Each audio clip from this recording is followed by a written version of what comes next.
Hit the button and then hit more buttons.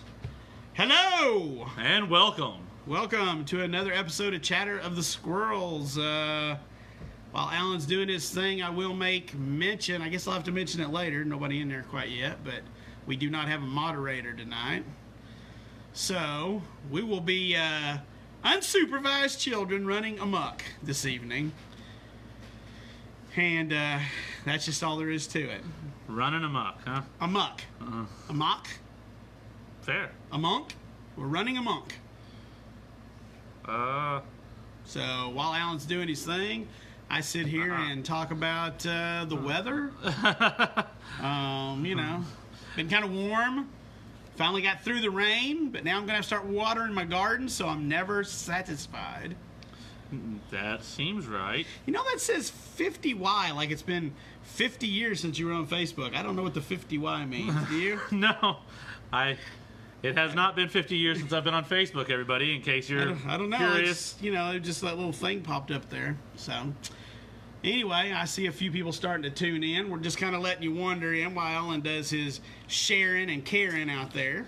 That's what I do. I share, I care very much. Yeah, so we do have a pretty good show for you, we think, but we always think we do. You can vote for it with dollars, I suppose. We don't got one of them there Patreons or nothing, but you can come buy some stuff from us if you like. We'd appreciate that. So, just about done here. as I said, we don't have a moderator. Shirley had to work tonight, so if you're in the chat, help us keep watch if you're one of our regulars. I'll try to keep an eye on everybody. If you guys have any questions, let me know. Alan's going to keep an eye on everybody. We're going to be we're going to breeze through some different things here. So, all right, well, let's get started then. We got to start to get some people in there. Yeah, so welcome, Guildies. You have tuned your media machine to the rarefied air of another Chatter of the Squirrels. And on this particular episode, Alan, That's me. and me, That's him. that's me, are going to try to infotain you with various and assorted things, mostly magic related. Mostly. As they tend to be. Magic tends to generate news every week. We are going to be talking about our fully open schedule, Corset 2021 pre-release events, and we're going to talk about some spoilers since the whole set's out there. We'll be talking about the rares we missed last week and then some uncommons this week. Next week is commons. Yep. We're going to bust some packs at the end, so stay tuned for that. We'll probably touch on a little bit of Jumpstart. A little bit of Jumpstart. We started getting some Commander myths from the Command Zone that they did some studies on. Product delays. And none of that's necessarily going to be in that order. Right. All right? So that's just some of the things we're going to be touching on, so you get a little preview, you know what to be watching for. And if none of that stuff interests you, then, I don't know, go play some Fortnite or Angry Birds or something. What are kids playing nowadays? Yeah, Fortnite or Angry Birds. Some audio. Go shoot some ducks. Whatever tickles ye fancy. They're all playing Frogger, didn't you know? Ooh, I'm down. If you got a Galaga, invite me over. I love Galaga. That's the good stuff. So anyway, we are going to start off with a follow-up to last week's opening. Right. And we're going to talk a little bit more about Black Lives Matter, because they do. And I read a couple of articles this week that I wanted to highlight for you. The best of which I think is 10 Steps WotC Should Take to Address Racism. It's by Katie Bates on Hipsters of the Coast, which continues to be one of the best news sources we have, guys. Yeah, it was if you're not following them, you should be, all right? I finally have started. I read this article, and it was very well written. Yeah, I'm not going to go over the whole article. Yeah. Go read it, all right? And then there's The Case for Banning Invoke Prejudice by Stephen Johnson on Cool Stuff. So go check that out as well. Everyone that's invested in Magic enough to be watching us, to be playing organized play, or to know some of the lore, should go check that out. Okay? And even if you're not a Magic player, it probably wouldn't hurt you any, right? And give it a read. I'm going to say that it's taken me some time on a personal level, I'm just talking about me right now, to come to the realization that it just might be okay to be accused of overreacting to change rather than to underreact. So I'm going to aim my remarks at all of you out there who don't think you are privileged or that anything needs to change or a million other reasons why this is an overreach. Because there's some of you thinking that. Underrepresentation and marginalization of so many groups for so long needs correction now. Not just Black Lives Matter. All people of color, indigenous people, as I learned a new term this week, BIPOC. Black, indigenous, and people of color. Yes. And women. We've already had the Me Too movement started up, so we're going to talk about that a little bit. But we need to fix this. We've come over 200, we're almost 250 years, and we still don't have we the people being equal. No. We still don't, all right? And to get that correction, I used to think that this was wrong thinking, but I've come around to it. Sometimes we have to overreact. Yes. We have to overcompensate in order to get things evened out. And it's still going to take us decades, generations. I don't know. I'm scared at how long it might take us going forward. But at least for a time, we need to overcompensate. And so I think one of the places we've already seen this is in the Me Too movement, where guys who were jerks that probably didn't do anything, I'll say bad words here, but didn't do anything as bad as maybe what they're being accused of, are going to take a fall because they were still bad, okay? Bad is bad. Bad is bad. And I'm not saying they're being accused. I'm not saying that women are lying. I'm just saying that some of them are probably going to be accused of things that are a little strong. And if they are, they're just going to have to take a hit. Every time we have one of these things, it comes back to competence. And yeah, there may be some of these guys who lose their job over the Me Too movement that, you know, I don't know. I don't want to get in there and get in the middle of it. But what I'm saying is right now, we need to be hypersensitive to it. And we need to make changes for the Black Lives Matter, for the people of color. We need to do this on all fronts because there's no way. If you're out there thinking that we shouldn't be doing the things we're doing, I don't even want to know how you can justify that. Alan said he watched. I refused to watch the 8-minute and 46 seconds of a policeman killing a man. I refused to watch it.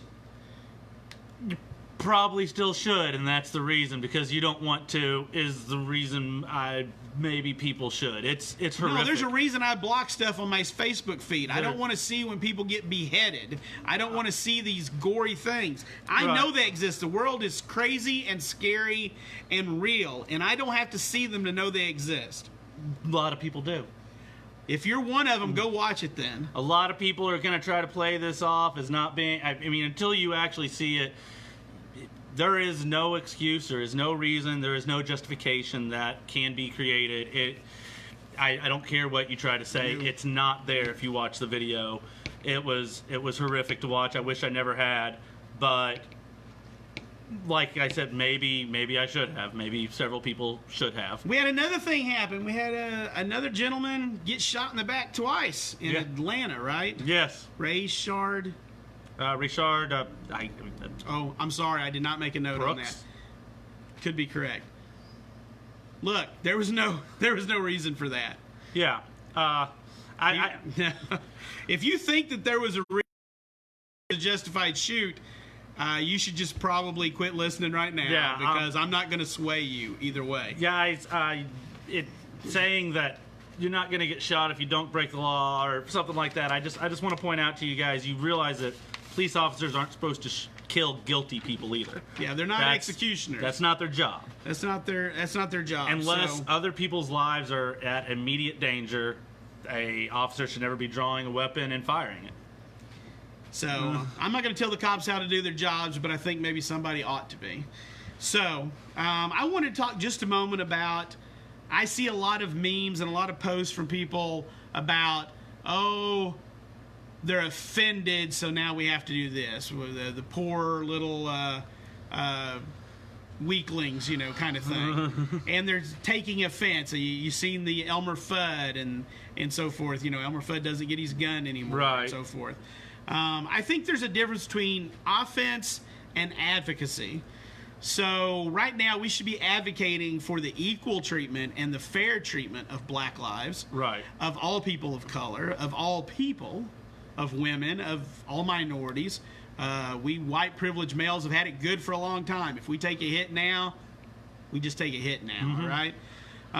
So we need to advocate for those who haven't been advocated for strongly enough, and I just have to say something. I don't have a very big platform, but I'm speaking to the platform that I have, and we need to do that, and we need to quit worrying about how much it might offend us, because this is different than what we've been. Right. I'm 54 years old, and I can still learn. You know, and if you can't learn at your age, maybe you need to go back to school and learn how to learn. I don't know how you go learn to learn. If I can take a moment to share a little anecdote, because you brought up a term. An anecdote, all right? You brought up a term that many of us, we don't even realize the extent to which we experience when you said white privilege.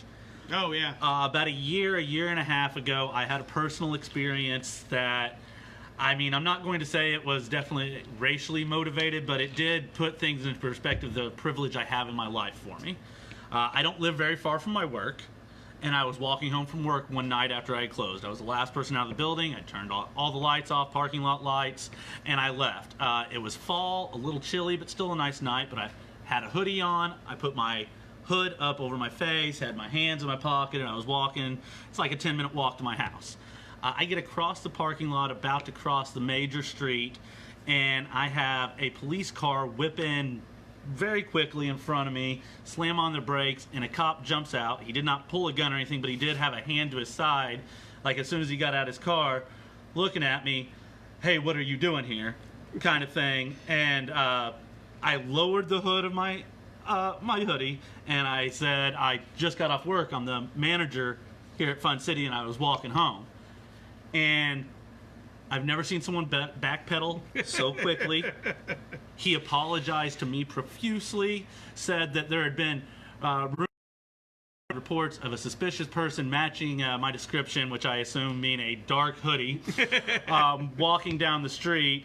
And as soon as I lowered the hood and I was just kind of an average looking middle-aged white guy, "I'm so sorry to bother you, be on your way." And it really stuck with me, like, he jumped out very aggressively, ready to do something, and then he backed away very quickly. I don't know who he was looking for, what it was, but it was one of the first times that, like, that privilege we take for granted, it really kind of hit me. There's a lot of stories out there floating around. If you take the time to get past your memes and you read some of these stories from black people who have written about their lives and things that have happened, or white people who will explain their white privilege like Alan just did, you can learn some stuff, and maybe it can change your mind if you're on the fence about some of this.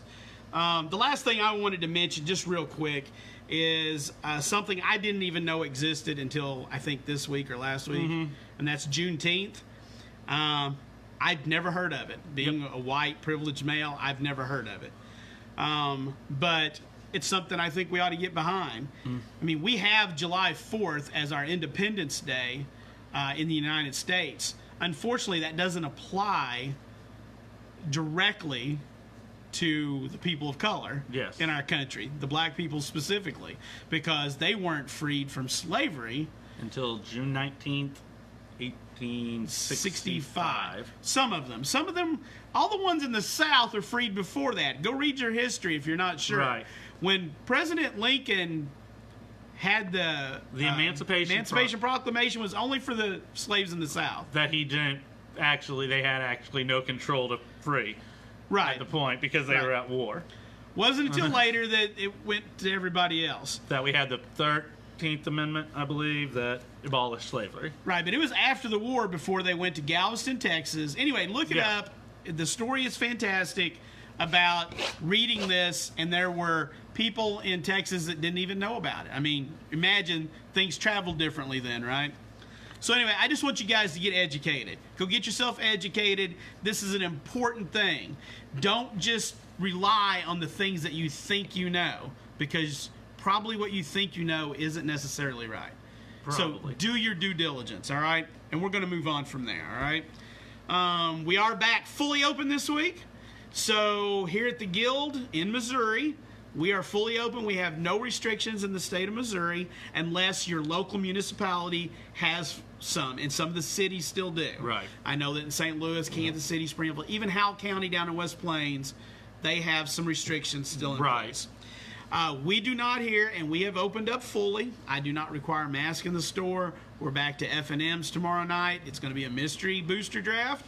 $15, no pack prizes, because boosters. There's going to be a ton of promo cards, though, all right, from the stuff we open tonight. All crack packs here at the end of the show. And some others that I've saved up. So there's going to be plenty of prizes for it, just no packs. As I put it here, there'll be a plethora of promo cards, all right? Then on Saturday, we're going to do Commander again. And Commander is going to be free. And again, tons of promo cards, no charge. Come out, play some Commander. We had 2 weeks ago when we did a free Commander night on a Saturday. We had 13 players. Shh, that was before the fully open. But we've had like 11 cases here in Wright County. Yeah, is all we've ever all we've had. So I believe they're all. We have treated things a little differently here in the rural areas than you folks in the city, and rightfully so, I think. Right. But be that as it may, we can discuss that another time. Anyway, that's what's going on this week. We are getting closer to Commander nights, which start July 9th. But on Thursday nights, before we do chatter, we're doing Commander. We had a Commander game earlier. So on Thursday nights, locals, come on out. Free Commander. I'll be rolling into Commander nights on June 9th. I'll tell you more about that as I get more information. I believe they're just pushing the Aquaria game Commander nights back, but I've got to dig up the info or have them tell me exactly what we're doing. Right. So that's going on. That'll be Thursday nights. I believe, if I remember some of the original talk about it, you were talking about it earlier, it may be like some objectives to complete. Yeah, some points or some build around things and so forth. So we'll see. We'll see when we get closer. Okay, let's talk a little bit about product delays, because WotC put out a statement this week. We've had a few of those recently. So due to the pandemic, a lot of companies are behind because a lot of our stuff came from China. And that slow boat is a real thing. And China, as we all know, was shut down for quite a while. So a lot of the games I normally would keep in stock, I haven't been able to restock on because my distributors, if they've gotten any in, they weren't in when I went to go order them, and I don't normally put back orders in place for things that I just keep one or two of. But they are starting to now, and so watch for that. Let me know if you're looking for something in particular. But that's been going on. The Secret Lairs Ultimate Edition got pushed back. It's going to be the end of this month or the 1st of July before I have them. So the people who've got them here locally, I'll have them then. Let's see. So for Core 21, the bundles are going to be reduced in nature. So I don't know how many of those I'm getting just yet, but we're not going to have the full allotment like we normally are. Yep. And the Planeswalker decks are the same way. Right. And then Jumpstart, which comes out July 17th. Which has already been pushed back. It is. There's going to be, there may be some interim shortages. We've got enough to start it. I just saw today where in non-North America, they may get it later, but in North America, ours is still July 17th. So Jumpstart's still happening. Right. Still going to be here. So be watching for that. We're going to talk a little bit about the spoilers on that when we get along a little farther. So if you haven't been following that, started showing us Jumpstart. It was weird. I woke up the next day after they had finished the dump of the Core 21 cards and was like, what are these previews? Oh, yeah, Jumpstart. I'm like, why am I seeing more cards? So this week I have a sale going. It's called my Fully Open sale. Yep, fully open. Magic singles are 30% off. Standard Magic booster packs, if you buy 3, you'll get 1 free. Nice. And then I've got some specially marked board games that if you buy 2, you get 20% off both. 3 is 30% and 4 is 40%. Oh, nice. And then 10% off most of the rest of the stuff in the store. Yeah. Physical goods in store, not on the website, just in the store. Those things are going on. I am not stamping cards because you're getting these huge discounts. Yep. So I'm not stamping the loyalty cards this week. You can redeem them. Oh, yeah. You can redeem a card and still get the discounts. Some of the stuff I've got on sale is Japanime Games, which does anime, surprisingly. I'm not a huge anime guy, but there is a Cowboy Bebop game up here. I know that's some big. Robotech, Tanto Cure, a bunch of stuff. They had a special deal for LGSs opening back up, and I got in on that, so I got a good price on those. I'll have some more games either tomorrow or next week, and I'll run a sale on them when I get them too, because I got them at a bargain, so I'm going to pass on some bargains, right? But those are from Tabletop Tycoon, Nice. and I think they distribute for 3 or 4 different places, and I can't think of all of the places, but I'll have several games there. It includes Polyhero Dice. I'll have some Polyhero Dice. Everdell is one of the games that I'll have. That's the tree? I just know the name, Okay. Alan. I just know the name. I don't know anything about these games. I'm just going to be straight up honest. That's fine. I think I several. watched a demo on Everdell a year or so ago from like Gen Con when it was first it was a really pretty game, if nothing else, if I remember correctly. So anyway, those will all have a sale on them. So if you're interested in board games, check those out. I heard something, and I just wanted to throw this out there. There was a Players Tour, Pro Tour, Magic thing last weekend. Yeah. That apparently had not many viewers, was dominated by Teamer Reclamation, and by like 30%, and there were cries of ban Forest. Well, I should have watched it, but just for that, because that would have just tickled me. According to Seth, and obviously he's right, better known as Saffron Olive, but he said this is the first time ever in a Pro Tour where there was 32 copies of a card in the top 8. No, it's not the first time. Oh, it's not the first. Well, I believe there was 32 copies of 2 different cards. there was Growth Spiral and Breeding Pool. Yeah, that's the first time there's been 2. Okay. Yeah. So there was that. That was a thing that happened. Yeah. Just thought I'd throw that out there. Standard is in a weird place right now. Yeah. If you listen to the pros talk, which I do on some of my podcasts sometimes, a lot of them don't even know if there's any fix to it at this point. The list of cards you'd have to ban is so large. I'm of the opinion that WotC has put so many eggs in the Commander basket that Standard is just a redheaded stepchild. Yeah. My wife's redheaded and she's not a stepchild, but you know. So I'm not saying bad things about redheaded stepchildren. Really, and not to pick on green, but that is really where a lot of it's hit. They have pushed big mana possibly too far for Standard. Is the biggest, I think. They've pushed big mana, be it ramp, be it Nissa doubling up mana. They've pushed big mana, which is great for Commander, but in Standard... I didn't really read this too close, but there's an article this week at Cool Stuff called Blue is Bonkers in Core Set 2021. Hey!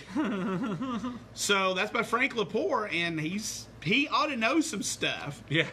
Frank, See the Truth, Baron Tolarian Baron's Archmage, good. Stormwing Entity. We talked about that one. Yeah. Discontinuity.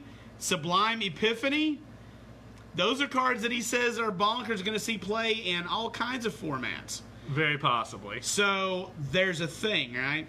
So anyway, just going to throw that out there. Blue's coming back strong, so all you blue mages, don't you fret. Don't you cry. We're going to talk just a little bit about the Command Zone, which put out an episode this week about myth busting, some of the misconceptions that we have, or that you may have, maybe you don't, about Commander. Yeah. And if I mentioned it earlier, but some of you tuned in later, there's Shirley had to work tonight, so please be nice. Alan's supposed to be trying to watch. I'm looking at in here. So be sure and comment if you like, but Shirley's not out there to moderate for us.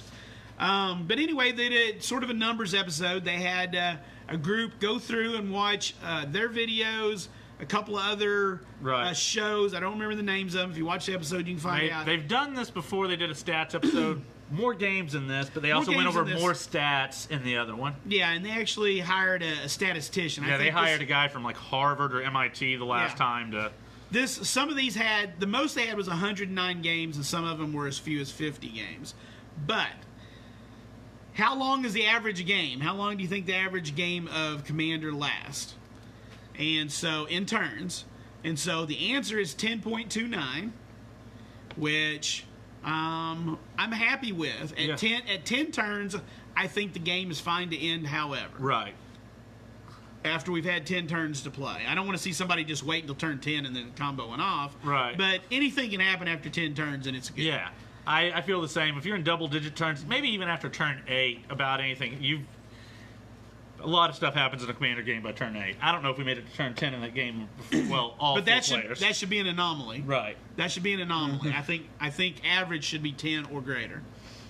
How many big splashy spells, and by that we mean 7+ mana, are cast per game? And that's not cheated, that's cast. Right. Paying 7 mana that you tapped lands or rocks for. 2.38. I thought it'd be more than that. Well, that seems about right, because to be honest, in my opinion, a 7+ mana spell a lot of times could or should almost end a game. That's a big splashy spell, and that's not per player. That's in a game of 4 players. Right. Only 2.38. How often do you cast your commander? How often do you think that happens? There says it's 1.4. I probably would have guessed somewhere between 1 and 2, but I wouldn't have been sure, because I would have thought that number would have been higher. And there was some variation between having a 2-drop and a 7-drop. Right. But not as big as you'd think. Average number of attacks per game. This is attacks by all 4 players. Yeah. How many times has this happened? 2.86. 2.86. What if you're a combat-centric deck? 5.25. So your deck is about combat damage and attacking.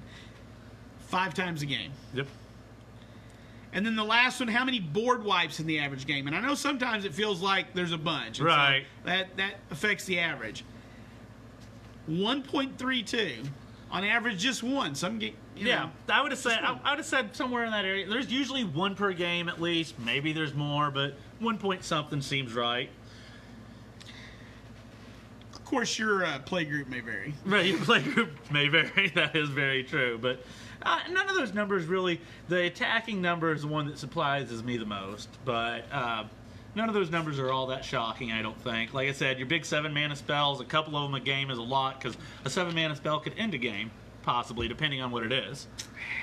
Your Crater Hoof can end a game, and it can. I'm going to be one of those people who's not sure that you even need a Crater Hoof in Commander, but that's okay. Well, I'm just saying, that's a 7-mana spell that could wipe all 3 other players from the board. I mean, it could if they've not developed any responses. That right. Nobody's holding an answer, and nobody has blockers, and there's a lot of things that have to happen. I know. I'm just so. All right, so Core Set 2021 pre-releases are only a week away, guys. Yep, they're coming a week up quick. from tomorrow, 6 o'clock, $30. Everybody who plays gets a pack. You win a round. You win a match or a round, you win another pack. I'll have door prizes at 6 and 10, and then Two-Headed Giant on Saturday night at 6. Nice. That's when we're playing. That's how I've been doing them for a while, and everybody seems to like that. So that's how we run them here at the Guild. So I'd sure like to see some people signing up. I know it's pretty quick since Ikoria, but Ikoria was pushed back. I know it's the middle of summer, but Yep. Speaking of Core 21, don't forget to sign up for your pre-releases, guys. We also sign-up sheets for that. We also have another sign-up sheet over here. Yeah, I know it's backwards, but that's okay. Core Set 2021 box break. Box break. I still have 5 slots on that. We're halfway to doing a box. So we'll be doing that. Are we gonna do that on Thursday night next week? Yeah, probably do that on Thursday night next week. As part of Chatter or separate from Chatter? Whichever you would prefer to do. You can see we're real prepared. So we'll be doing that either... we might be able to fit that in. Yeah, we can do that. We can do that at the end of Chatter. Well, so that's going on next week when the set comes out. So shall we talk a little bit about Core 21? Yeah. Then? Let's... First, we're going to do our uncommon reviews tonight. No, not first, but I mean, we are going to be doing our uncommon reviews tonight, but first, we're going to hit a few rares that have been previewed since last week when we talked about rares. Yeah, so the first one that I'm just pissed about, and that's Animal Sanctuary, which is a sweet little land, but after we got a squirrel in the last set, why in the heck doesn't this have squirrels on it? I'm sorry. I'm sorry. I'm I was upset by it. You know. I can tell. It seems to have really done a number on your day. I don't even. You know. Animal Sanctuary. It's nice artwork, by the way. Tap to add a colorless for 2 mana. Tap it. Put a +1/+1 counter on target bird, cat, dog, goat, ox, or snake. How did we choose them? You know what's really weird to me? How did we choose them? It's really, ox? It's weird that there's 6 Ox? of them. Ox? Goats need it. They're 0-1, so I can kind of get that. Squirrels already have a land, though. They're already on a land. You got Swarm Yard. Yeah. Yeah, okay, whatever. Birds, cats, dogs, goats, ox, and snakes didn't have a land. All right, so then there was Rada. Rada. This is... I don't even remember the rest of her name. So. Rada, Warrior of Keld. Warrior of Keld. She is our new Rada. She looks like she may be a new Gruul commander for me. I've been trying to build like 2 or 3 different ones at once, but I really like Rada. She looks awesome. She is kind of a lands matter, but not... You can look at the top card of your library at any time and play lands from the top of your library, I believe. But I do not remember. I'm not finding very quick. There we go. Yeah, she's a green or red and 1 for a 3/3. Legendary Elf Warrior. And it's as long as it's your turn, she has first strike. And you can look at the top card of your library anytime, and you may play lands from the top of your library. Here's the cool part where you get to go big. For 4, a red, and a green, Rada gets +X until end of turn, where X is the number of lands you control. Pretty good. Pretty good. Seems all right. It's a good rate, 3 mana for 3/3 with some upsides there. Yeah. So, another thing that happened is that we got shrines, guys. Yeah, we got shrines back. Those we should actually be talking about those next, shouldn't we? Should we? They're uncommons, so. Okay, yeah. But there is Sanctum of All, which is a 5-color enchantment that deals with all of them. I don't know. If we spend all the time going over the rares, we won't have time for the uncommon. That's fair. So we wasn't going to dig in. We're starting to read every one of these. You guys have seen them by now. Right. But Sanctum of All, another 5-color legendary enchantment dealing with shrines. So cares about how many shrines you control. Yeah. Blue got Baron Tolarian Archmage, who is pretty sweet. He's pretty sweet. 3 mana. He'll bounce creature or planeswalker. Yeah, which is really nice. Pretty nice. Ghostly Pilferer. And Sublime Epiphany. Yes. Which is that the turn stopper? Sublime Epiphany. Or is that discontinuity? Yeah, Sublime Epiphany is a 6 mana. I don't know. This is the one that Mero said had 31 different variations because choose 1 or more and there's 6 things. Yeah. No, 5. 1, 2, 3, 4. There's 5 things. Yeah. 5 things you can do. Counter a spell, counter activated or triggered ability, return target non-land permanent its owner's hand, create a token that's a copy of target creature you control, target player draws another reason. Oh, hey guys. I don't know what happened. Whoever stuck with us, thank you. Hopefully everybody gets back in. I don't know what just happened. Internet just dropped out on us. Technology's a wonderful thing. Thank you, Cable America. It could have been anybody. I know. There's no reason to call somebody out on that. Shit happens. Pardon my French. Green got Scavenging Ooze as a reprint. Really cool. The full art is. I like the artwork. Red got Brash Taunter. Indestructible red. It's a 1/1 for 5 mana. It's a red and 4 for a 1/1 goblin with indestructible, and whenever it is dealt damage, you do that much damage to target opponent, I believe, and you can tap to have Brash Taunter fight target creature. Yeah, it's basically the same as there's an artifact that does that. Yeah. I should have made a note and I didn't. So It just makes me want to Colossification. I'm horribly unprepared. It just makes me want to Colossification something and then fight it with my Brash Taunter. Oh, you don't have to name something. No. So you can do it different each time. That's nice. That's nice. I hadn't noticed that. It's pretty cool. White got a reprint of Glorious Anthem. Yep. And then it got 9 lives. 9 lives is a really different kind of thing. It is very interesting card. I like it. I don't know. 2 white and 1 enchantment that has hexproof, so they're not just going to blow up the enchantment. If a source would deal damage to you, prevent that damage and put an incarnation counter on 9 lives. When there are 9 or more incarnation counters on 9 lives, you exile it, and when it leaves the battlefield, you lose the game. Interesting. It's interesting. If you're pretty sure you can wrap it up in the next 9 turns, it'll protect you. Yeah. If you're not, don't do it. Don't do it. Don't do it. It looks like a card Control might find to be help them finish out games. And then Speaker of the Heavens was the other one. It's a 1-drop, 1/1, Vigilance, Lifelink, and an activated ability. So anyway, you can look those all up, guys. As far as uncommons, I'll get those brought up here so we can look at them. Well, I'll hit the end of the white here first because we just talked about it a minute ago. Angelic Ascension in white.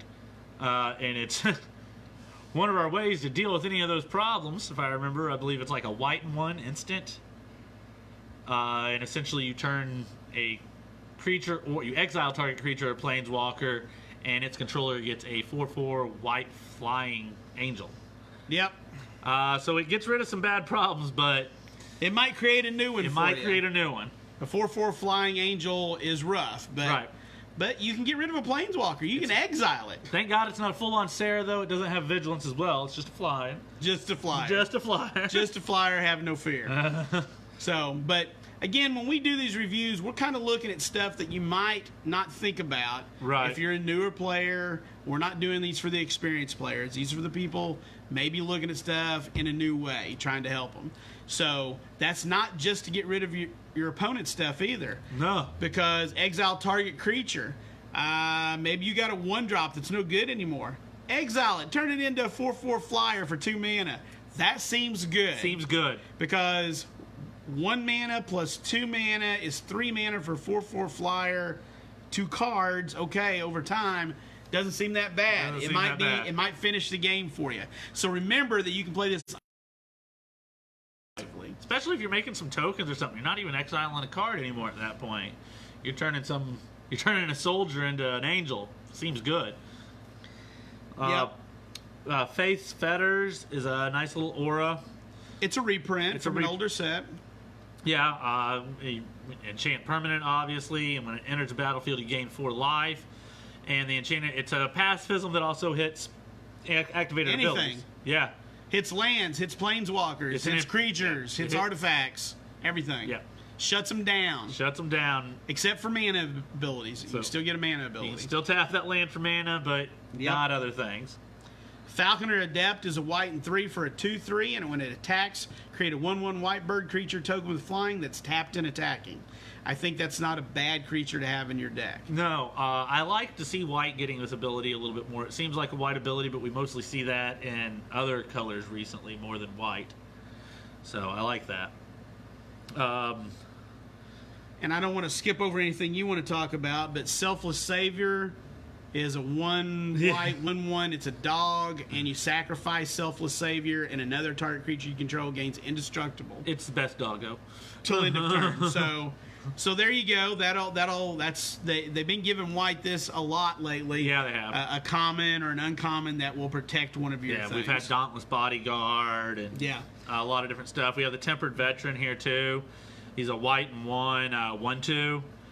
Human Knight, white, tap, and you get to put a +1/+1 counter on target creature that has a +1/+1 counter on it already. Or for 4 generic and 2 white, you can tap and put a +1/+1 counter on any target creature. That's pretty nice if you already got +1/+1 counters bouncing around out there. That's a heck of a discount. It's a man late in the game too. Yeah. It's an early drop that maybe you get some value out of, and late in the game, it's a mana sink to be a combat trick. So just think about this stuff, guys, when you're building your decks. In blue, nice reprint, Reign of Revelation. Yep. A blue and 3. It's an instant. Draw 3 cards, then discard a card. We had Rewind right there next to it as a reprint as well. Counterspell where you're going to tap in the lands you paid on it. We've seen a couple variations of it. We had Unwind not long ago. I don't see a lot of counterspells in limited. No. I mean, if that's what you're devoting to, I guess devote hard. I don't know.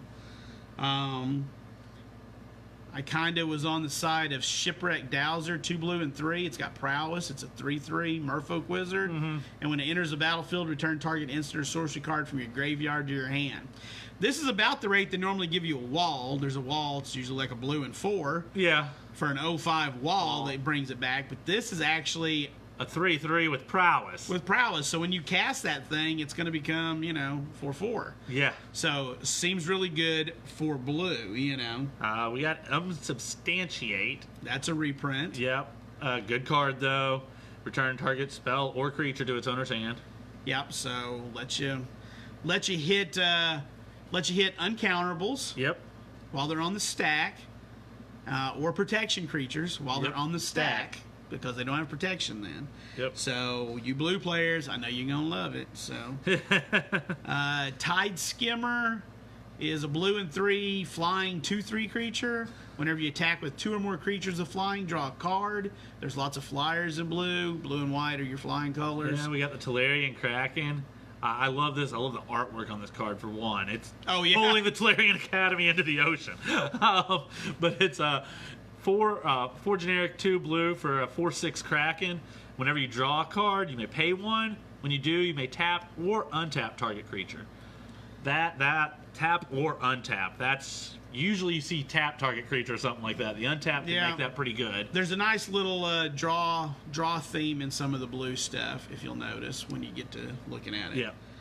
In black, we got some good removal like we expect these days, right? Eliminate. Black and 1, destroy target creature or planeswalker with converted mana cost 3 or less. It is an instant, so boom, for 2 mana. Yep. Gormand. Oh, I love Gormand. Well, go right ahead then. 2 black and 4, it's a 5/5. It's a 5/5 demon, and as an additional cost to cast a spell, you got to sacrifice a creature. But it has flying and trample, and when it enters the battlefield, each opponent sacrifices a creature. Yeah. So that's going to be a nice finisher for your limited, especially. So don't pass over this thing. It's really good. Kite Sail Freebooter got a reprint. Yeah. Black and 1 flyer. When it enters the battlefield, target opponent reveals essentially a duress on a creature. You choose a non-creature, non-land card from it, exile that card until Kite Sail Freebooter leaves the battlefield. Right. These cards are always worth playing when they give you a creature that also gets a card. I'm on the fence about playing Mind Rot and stuff like that, but you should never be on the fence about playing a creature that also duresses. Yeah. We also have Witch's Cauldron, which, did anybody else see the spoilers and go, did they already reprint Witch's Oven? And then go, oh, wait, different card. It's a cauldron. It's a cauldron. little different. Cauldron familiar, Witch's Oven, it just kind of formed one card in my mind. 1 black mana, it is an artifact. It's a colored artifact like they're printing now. For black and 1, you tap it, sacrifice a creature, and you gain a life and draw a card. Not too shabby. I just want to mention, because it got a reprint as well, Tavern Swindler, if you want to be flipping coins. I don't even get this card. It's not ain't good, but... Why would you pay 3 life to flip a coin, and if you win, you gain 3? If you're trying to get your life to 0, it will help. If you're playing a near-death experience in your commander deck, right? This seems fine. But otherwise, it's an entertaining card that it keeps getting printed because I don't know why you'd play it either. It's a bear. It's a bear. It's a bear with upside. Maybe. I don't know. Red. So we got Furious Rise, which is red and 2 enchantment. At the beginning of your end step, if you control a creature with power 4 or greater, exile the top card of your library, and you may play that card until you exile another card with Furious Rise. It's a great card. It was great 2 sets ago. It's going to be great again. Came out of Theros. It's Howling Mine for you. Yeah. If you have a creature with power 4 or greater. So it's awesome. I liked it. Yeah. I'm going to mention Bolt Hound real quick. I like Bolt Hound. It's a little more than a bear, but it's a red and 2 for a 2/2, but it's got haste. It's a gray ogre. Yeah. It's got with upside, though, because it has attacks. Other creatures you control get +1/+0 until end of turn. Stuff like that and limited little combat tricks like that can make a big swing when you wouldn't expect it to. Absolutely. And with the haste, it's a good little critter to have. Unleash Fury is an instant that costs a red and 1. Double the power of target creature until end of turn. Double the power. There are some fun things whose power that you might want to double. It gets really fun in other formats where you can do that and then Team or Battle Rage it because you're doubling its power. You're not giving it double strike yet. So you could take Heartfire Immolator, which is a red and 1 2/2. It's a bear with prowess. And for a red, you sacrifice Heartfire Immolator. It deals damage equal to its power to target creature or planeswalker. In a pinch, you could use Unleash Fury, Prowess Trigger, double. All of a sudden, you're tossing 6. For 3 It's mana. not bad. It's not bad. It's too bad it doesn't hit the face. Yep. But it ain't bad. Keep that in mind. They don't like us hitting the face. They did give us away. They did give us one way. We're going to save that one for last there. Havoc, what did I put? Havoc Jester. I liked Havoc Jester. Maybe I'm odd here, but it's a red and 4 for a 5/5. It's a devil, and I'm partial to devils. Whenever you sacrifice a permanent, Havoc Jester deals 1 damage to any target. Yep, it's gonna help. We're gonna have a Mayhem Devil rotating when rotation hits this fall, and this will kind of slide into that place for the sacrifice deck. Goes good in a red black, Rakdos build. In that sacrifice build, yeah. So yeah, we did get a reprint. So if you want to go to the face with something, if you want to go to the face, it's not the best way we could have, but it's not bad. It is an X spell at uncommon here. We got Volcanic Geyser back. It is an instant, thankfully, so at least they give us an instant one, and it's 2 red and X to do X damage to any target. And of course, you want to play that with the rare that triples your damage. Nyx Burn. That's what you want to play that. I don't remember what it's actually called, but we're already calling it Nyx Burn. But there's only 2 tripling cards, and there's a green one and a red one. So in the green, we got a reprint of Cultivate. You guys are familiar with that, I'm sure. I hope so. Fierce Empath. You might not be as familiar, but that is a reprint. Yes. So that's like a 3-drop that lets you go get a 6-drop or bigger. Yeah. So when you're ready to tutor up your big guy, when you're ready for Galta to hit the field. There we go. Not in standard, but whatever your big guy is. He is in Jumpstart, though. He is in Jumpstart, yeah. Fungal Rebirth, I believe, was new. Yeah. A green and 2, it's an instant. Return target permanent card from your graveyard to your hand. If a creature died this turn, create 2 1/1 green sapling creature tokens. Now, this card seems awesome. It's an instant regrowth. Which is good. For 1 extra. And then, if a creature died this turn, you get 2 1/1 saplings. So, if you've got a Morbid trigger, that 1 extra mana after an instant regrowth is getting you 2 dudes. That's really good. Somebody we know was talking about wanting to build a sapling commander deck just the other day when I saw him in here. So I think he built it. Well, I'm just saying, we got more stuff coming here. That's pretty good. Invigorating Surge. It also costs a green, a 2, and is an instant. Put a +1/+1 counter on target creature you control, then double the number of +1/+1 counters on that creature. Of course, I like to double. Tripling is better now that we have it, but there's only 2 triples, so I'll settle for doubling. And then Wildwood Scourge. I got to go to the next page before I can get that. Wildwood Scourge. Oh, yeah, that's our Hydra. That's our uncommon Hydra. Yeah. Green and X. And it enters the battlefield with X +1/+1 counters. And whenever 1 or more +1/+1 counters are put on another non-Hydra creature you control, put a +1/+1 counter on Wildwood Scourge. And of course, there's lots of ways to put +1/+1 counters on things. Oh, yeah. So you want to be doing that. Then we got our Signpost Gold Uncommons here.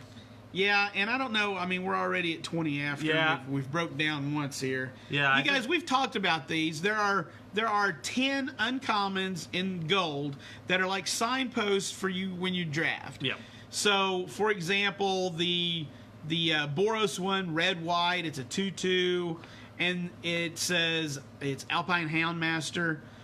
When it enters the battlefield, you may search your library for a card named Alpine Watchdog and or a card named Igneous Cur. Reveal them, put them into your hand, and shuffle your library. When Alpine Houndmaster attacks, it gets +X/+0 until the end of turn, where X is the number of other attacking creatures. So that points you towards wanting to play maybe a dog deck. Yeah. Okay. And play with stuff to pump power and so forth. So look at these uncommons, and they will help you find your way in a 2-color deck. Yes. I don't believe we're going to spend the time to go over all 10. No. There's some good ones. I love Leafkin Avenger here, and I can't remember the name of the card, but just a couple sets ago, Leafkin Druid or something that we had was a little mana dork. If you look at the art, it's the same art, but this guy's really pissed off. Like it's almost. Well, he's avenging, so you know. I thought that was pretty cool. It's like the same art, but now he's angry now. So. And there's some decent artifacts, but nothing nothing impressive. that matters. A cool reprint that doesn't matter at all for limited, but we got Tormod's Crypt as a reprint for anybody wondering about Constructed and stuff Palladium like that. Mirrors may be worth a mention. It's a 3-drop artifact creature that's a 2/2, taps to add 2 colorless. That's a pretty good mana ramper right there. Why does that Soul Ring cost 3? Because it's a dude. Oh. I did want to mention that there seems to be an almost unprecedented number of cards that refer to planeswalkers in this set. Yeah, in one way or another. War of the Spark had like 40-some, but again, we were all about planeswalkers, right? And this is cards that refer to planeswalkers, not planeswalkers. Right. This set, I believe, had 22. About half. Which is huge. I looked at last year's core set, it had 15. The year before, 9.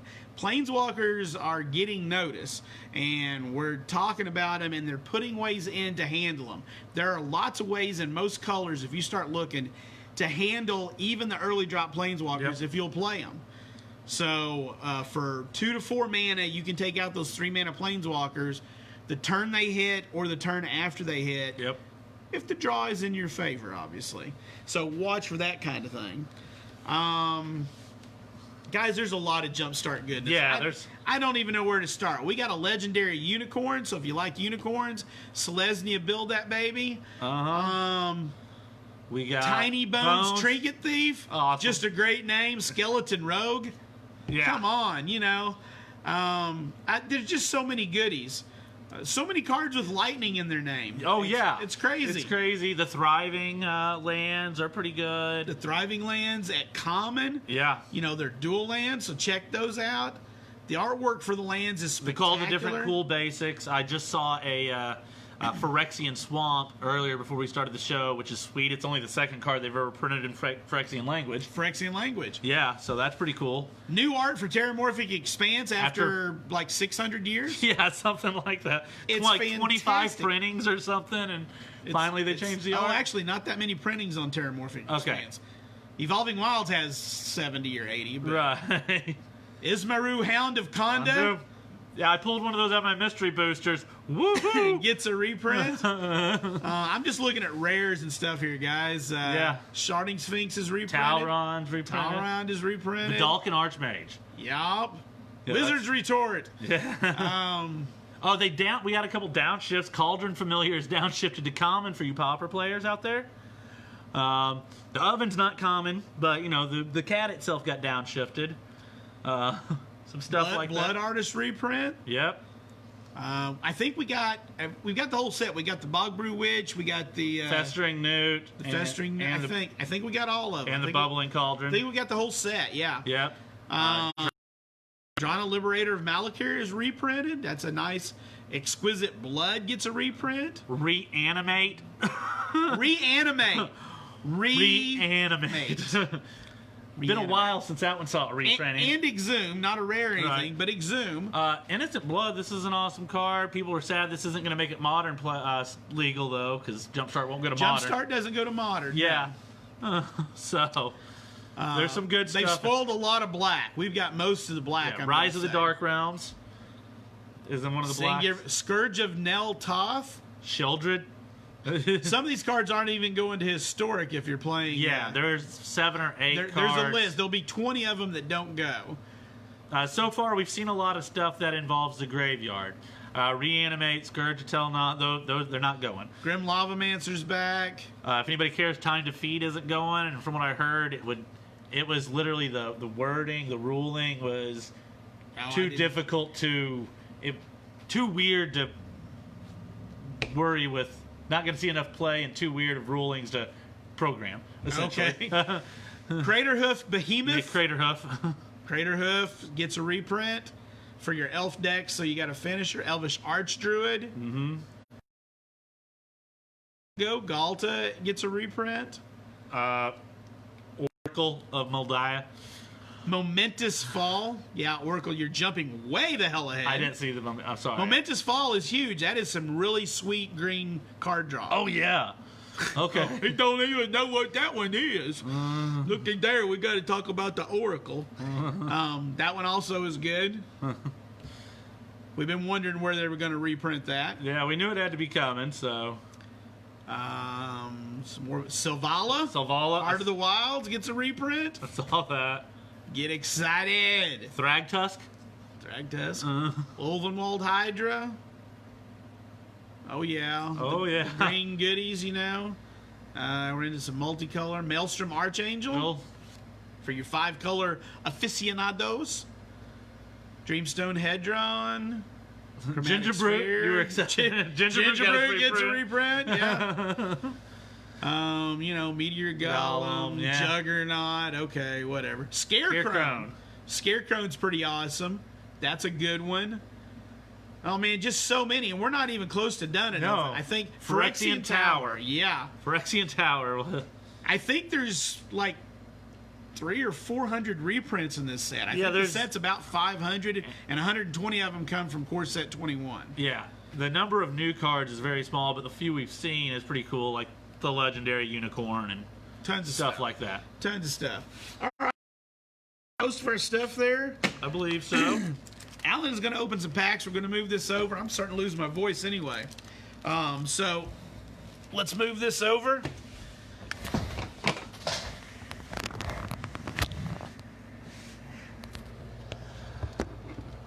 All right, guys. Oh. All right, guys. Here are our packs. We'll go ahead and get started. Like I said, these will be available at FNM and for Commander.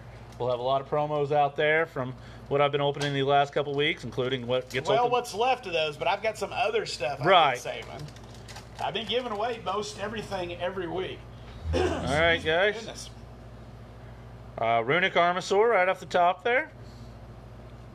Heartless Act. Hey, a Fiend Artisan, guys. That card's going to be good. Card is good. Not going to be anything. It is good. All right.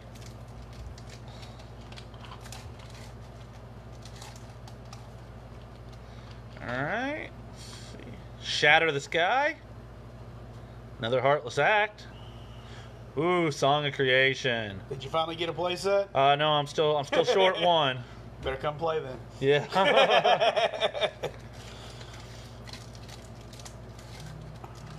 So I can build my jank, my teamer jank. Arasta of the Endless Web. Flourishing Fox. Card so good.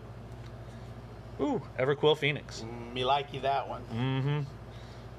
I think I've got about every version of that card now because I like it too. I just need. They're picking up the pace on the Phoenixes. They're making them better. A lot of the old Phoenixes, it's really hard to get them back on the battlefield. They've started lightening that load. We need a legendary Phoenix though. I'm not sure if we do have one, but I don't think so off the top of my head. Hey, Life Crafters Bestiary guys. Sprite Dragon. Slitherwisp. I thought we were calling that 7-Up Dragon. 7-Up Dragon, I apologize. Yeah. The Sierra Mist Dragon? Let everybody else call it a Sprite Dragon. It's going to be a 7-Up Dragon here. Alright. Ooh, Watery Grave. There we go. Booyah. Shockland. Shocky. There's our 7-Up Dragon again. And Garuda. Garuda. Alright. Almost to those foils, guys. Almost. Almost.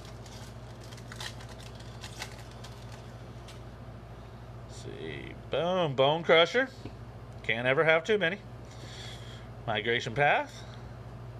Ooh, there's a Triumph. Ketria. Hey. Team or Triumph. Triland. Fetchable. They are fetchable. You just need an amulet or something so they don't have to come in to play tap then. Yeah. All right. Into the foils. There's a Nissa, voice of Zendikar. Wow. That's apparently my card, y'all. I think I even pulled one or two of them out of It's been my card. It's a good card. Forbidden Friendship. Ooh, the Jeskai Ultimatum. The Inspired Ultimatum. Pack for the night.